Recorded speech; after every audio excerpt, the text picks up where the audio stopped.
Hello everyone, welcome to Lily's kitchen. আজকে আমরা আপনাদের সাথে সয়াবিনের ইউনিক একটি রেসিপি শেয়ার করব। ইউনিক কেন বলছি সেটা জানার জন্য তো আপনাদের পুরো ভিডিওটা দেখতে হবে। প্রথমেই দেখে নেব এই রেসিপিটি বানানোর জন্য কি কি উপকরণ লাগছে। নিয়েছি 300 গ্রাম সয়াবিন, 40 ml সর্ষের তেল, 2টি কুচনো পেঁয়াজ, 1/4 চা চামচ নুন, 2 টুকরো দারচিনি, 2টি তেজপাতা, 2টি শুকনো লঙ্কা, 1 চা চামচ গোটা গোলমরিচ, 1 টেবিল চামচ চিনি, 1/2 চা চামচ গরম মশলার গুঁড়ো, 100 ml গরম জল, 2 টেবিল চামচ কাজু বাটা ও 3 টেবিল চামচ পোস্ত বাটা। সয়াবিনটা মেরিনেট করার জন্য নিয়েছি 250 গ্রাম টক দই, 1/4 চা চামচ হলুদ গুঁড়ো, 1 চা চামচ নুন, 1 টেবিল চামচ সর্ষের তেল, 1 চা চামচ জিরে গুঁড়ো, 1 চা চামচ ধনে গুঁড়ো, 1/2 চা চামচ লঙ্কা গুঁড়ো, 3 চা চামচ আদা রসুন পেস্ট, 2 চা চামচ পেঁয়াজ পেস্ট। তাহলে আর দেরি কেন, চলুন শুরু করা যাক। এবারে একটি বাটিতে কিছুটা জল গরম করে নিচ্ছি। জলটা ফুটে উঠলে সয়াবিনগুলো জলের মধ্যে দিয়ে দেব। এবারে গ্যাসটাকে অফ করে দিলাম। ঢাকা দিয়ে সয়াবিনগুলো 4 ঘন্টার জন্য ভিজিয়ে রাখবো।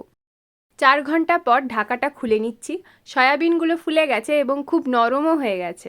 এবারে দুবার মতো জলটা পাল্টে নেব। এবারে হাতের সাহায্যে খুব ভালোভাবে চেপে নিয়ে সয়াবিনের ভেতরে সমস্ত জলটা বের করে দেব এবং অন্য একটি বাটিতে তুলে রাখবো। ভেতরের সমস্ত জলটাই খুব ভালোভাবে বের করে নিতে হবে, তা না হলে গ্রেভিটা ভালোভাবে সয়াবিনের ভেতর অবধি ঢুকবে না। এবারে সয়াবিনটা মেরিনেট করে নেব। দিয়ে দিচ্ছি হলুদ গুঁড়ো। হলুদ গুঁড়োটা আপনারা চাইলে স্কিপও করতে পারেন। দিচ্ছি নুন, সর্ষের তেল, দিয়ে দিলাম জিরে গুঁড়ো, ধনে গুঁড়ো, লঙ্কা গুঁড়ো, দিয়ে দিচ্ছি আদা রসুন পেস্ট, আর দিচ্ছি পেঁয়াজ পেস্ট। এবার টক দইটা ভালোভাবে ফেটিয়ে নিয়ে দিয়ে দেব। এবার হাতের সাহায্যে খুব ভালোভাবে সমস্ত উপকরণ মেরিনেট করে নিচ্ছি। খুব ভালোভাবে মেরিনেট করে নিয়ে 2 ঘন্টার জন্য ঢাকা দিয়ে রেস্টে রেখে দেব। 2 ঘন্টা পর ঢাকাটা খুলে নিলাম। এবার একটি কড়াই খুব ভালোভাবে গরম করে দিয়ে দিচ্ছি সর্ষের তেল। তেলটাকে খুব ভালোভাবে গরম করে নেব। এবার কুচনো পেঁয়াজ ভেজে নেব। অল্প নাড়িয়ে নিয়ে দিয়ে দিচ্ছি 1/4 চা চামচ নুন। ভালোভাবে নাড়িয়ে চাড়িয়ে হালকা বাদামি করে ভেজে নিচ্ছি। এবার ভাজা পেঁয়াজ একটি প্লেটে তুলে নিচ্ছি। এবার ওই একই তেলে দিয়ে দিচ্ছি দারচিনি, শুকনো লঙ্কা, তেজপাতা, দিচ্ছি গোটা গোলমরিচ। হালকা ভেজে নিচ্ছি। এবার মেরিনেট করা সয়াবিনটা দিয়ে দিচ্ছি। খুব ভালোভাবে নাড়িয়ে নিচ্ছি।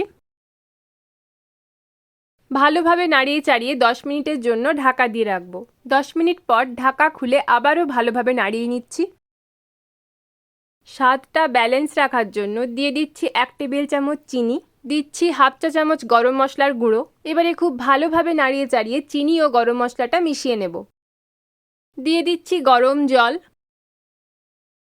গ্যাসের ফ্লেমটা মিডিয়াম হাইতে রেখে ভালোভাবে নাড়িয়ে নিচ্ছি। দিয়ে দিচ্ছি কাজু বাটা ও পোস্ত বাটা। ভালোভাবে মিশিয়ে নিচ্ছি। 2 মিনিট মতো ফুটিয়ে নেব। 2 মিনিট হয়ে গেছে, অল্প নাড়িয়ে নিয়ে গ্যাসটা বন্ধ করে দিলাম। আমাদের আজকের ইউনিক রেসিপি সয়া রেজালা তৈরি। ওপর থেকে ভেজে রাখা পেঁয়াজটা ছড়িয়ে দিচ্ছি। পেঁয়াজ রসুন ছাড়া সয়াবিনের অনেক ধরনের রেসিপি সাধারণত আমরা বানিয়ে থাকি। একবার এইভাবে বানিয়ে দেখুন, খেতে কিন্তু সত্যিই ভীষণ ভালো হয়। আমাদের আজকের রেসিপিটি আপনাদের কেমন লাগলো অবশ্যই কমেন্ট করে জানাবেন। ভালো লাগলে লাইক করবেন এবং বন্ধুদের সাথে অবশ্যই শেয়ার করবেন। আরও নতুন নতুন রেসিপি পেতে আমাদের চ্যানেলটি সাবস্ক্রাইব করবেন।